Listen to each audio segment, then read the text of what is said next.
White Cane Safety Day, 15th of October 2025 by AZLAN ADNAN, Wednesday, 15th of October 2025. The White Cane. Every year on 15th of October, the world acknowledges White Cane Safety Day. The White Cane is a mobility tool used by people who are blind or visually impaired to detect obstacles, navigate safely, and signal their presence to others. It is a symbol of independence and autonomy, allowing the user to move confidently in both familiar and unfamiliar environments. Many people remain unaware of its importance, often mistaking it for a mere accessory. October 15th is a day to celebrate the independence, achievement, and mobility of individuals who are blind or visually impaired, and to recognize the white cane as more than a tool. It is a lifeline. Personal reflection. As someone who is visually impaired a VIP, I too rely on the white cane every day. This day is not just a symbolic observance. It reflects my lived reality and reminds society of the importance of accessibility, empathy, and understanding. Living with visual impairment is about navigating a world that is often designed for the sighted. It requires negotiating systems, attitudes, and infrastructure that frequently fail to consider difference. When I ask a waiter at a restaurant what food they serve, please don't shove a menu in my face. I can't read the menu. A little patience and explanation would go a long way. When I travel on rapid KL services, monorail, LRT, and MRT, I don't expect an able-bodied person to be seated in the areas reserved for persons with disabilities, PWDs, senior citizens, pregnant mothers-to-be, and mothers carrying babies. Those blue signs and red seats are not decorative. They are functional reminders to make space for those who truly need it. When the traffic light is red and the beeping sound is active at a zebra crossing, I don't expect motorcyclists to Kuri Ayam and zoom past me, ignoring my white cane, as well as the red light and the beeps. That white cane is not an accessory. It is my lifeline. Pavements and tactiles. Pavements and 5-foot ways are for the exclusive use of pedestrians. As the law stands, motorcyclists and even cyclists are legally required to get off their bikes and push them, not ride or cycle on these walkways reserved for pedestrians. But selfish motorcyclists ignore the law, thinking it's not an offense if you don't get caught. This self-centered mentality puts everyone at risk. Tactiles, the upturned tiles with ridges, are installed to help blind people and VIPs navigate safely. They are not for sighted people to stand on and hold family conferences, nor for motorcyclists to ride over. One motorcyclist in Damansara Utama outside Starling Mall, riding on the tactiles behind me, hooted at me to get out of his way. The damn cheek and sheer selfishness of him. I had a can of WD-40 on me and had a good mind to empty it onto his face and eyes. Luckily, discretion and prudence prevailed. Many people think the tactiles are for show, or a nuisance legal requirement to be ignored after installation. M World Hotel in Bandar Utama is a case in point. They place planters and potted plants directly on the tactiles, defeating their very purpose. Civic expectations. One food delivery rider had the cheek to cut the queue at the lift, squeezing me out. His excuse? That he was delivering food. So what? These expectations are not entitlement. They are justified requests for civic consciousness, situational awareness, and empathy. Not just individual citizens, but the government and corporations, too, need to play their part. Making thoughtless rules, like requiring the scanning of QR codes for bus boarding or online-only services, shows a lack of awareness.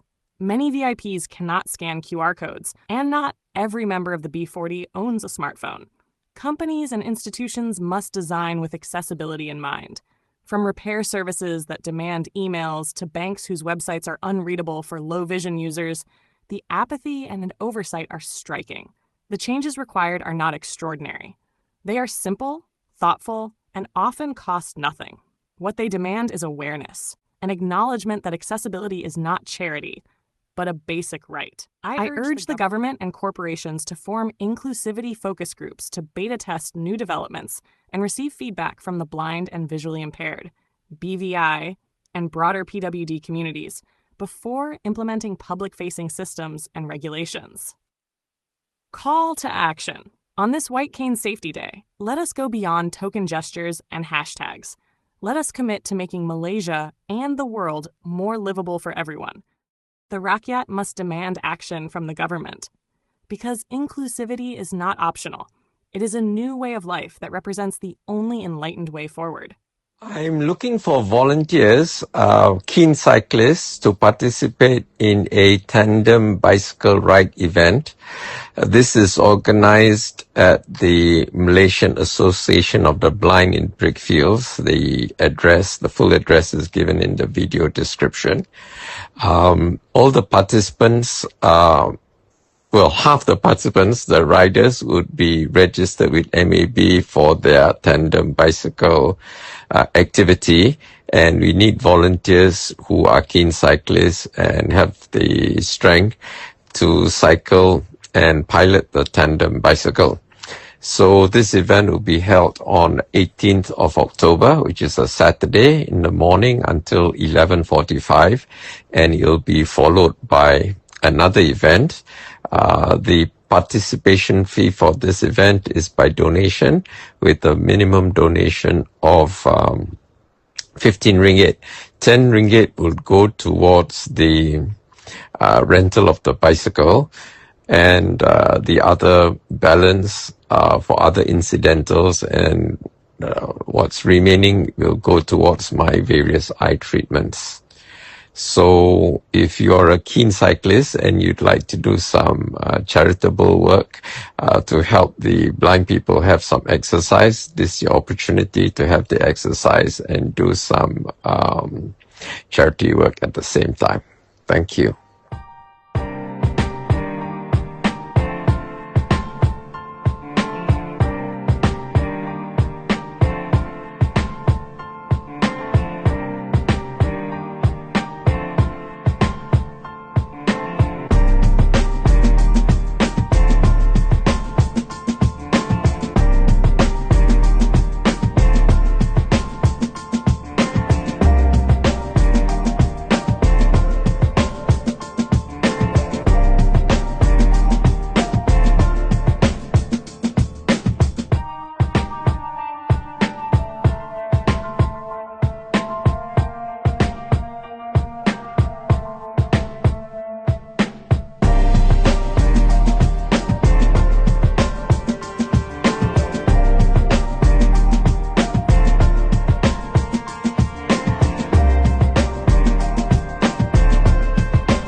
Why WFPB, Doctors for Nutrition?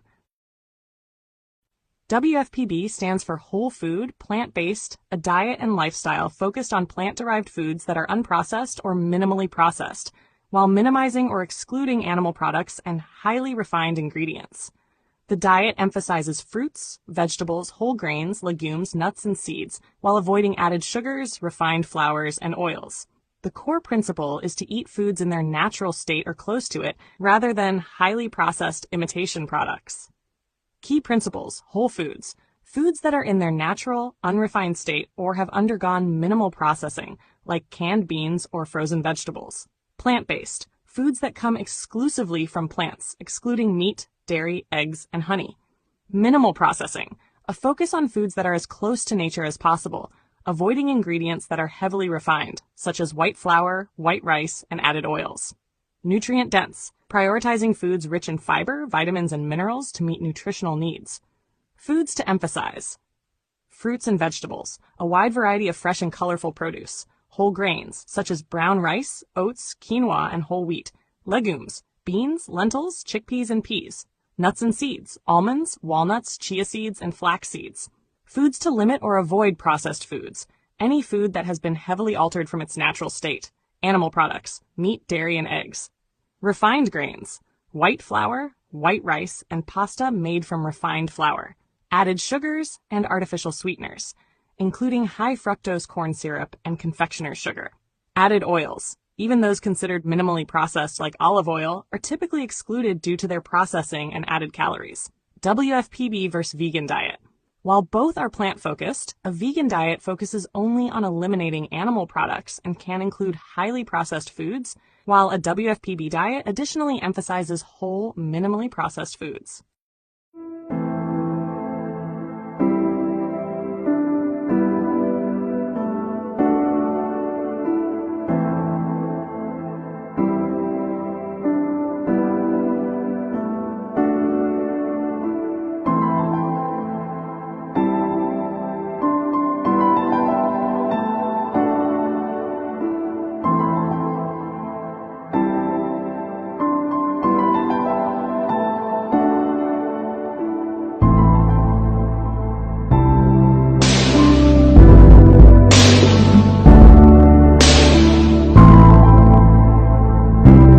Thoughts in the comments below. Don't forget to like this video and subscribe to our channel to show your support.